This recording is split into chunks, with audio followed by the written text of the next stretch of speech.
Everybody, today is it's June 16th, so we've got 4 days till the first day of summer.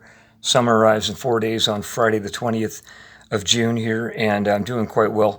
But in this video, I'm going to talk about making my own bread, and I'm going to be using some stone ground whole grain rye flour.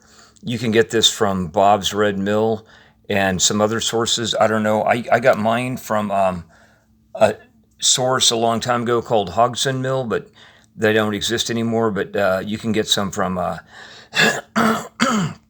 maybe from Arrowhead Mills, probably.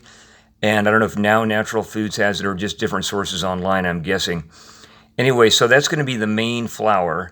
And then I'm going to have, I'm thinking about adding some wheat bran. This isn't wheat germ or whole grain wheat, it's the wheat bran. And then maybe some whole wheat kernels, the whole grains, dry, raw wheat, maybe a little bit of that. But you can add some other things. You can add some coarse grind, whole grain cornmeal that you can get from Bob's Red Mill, and you can add some steel cut oats. So there's a lot of different things. You can also add regular oats or rolled wheat or something. There's a lot of things you can add to this kind of thing.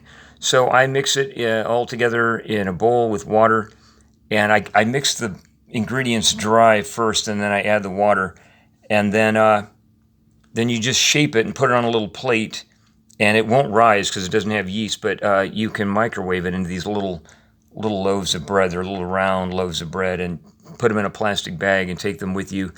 I've taken them on bicycle trips, and they're really, really good. You can eat something like raw peanuts with them or beans on the side with them.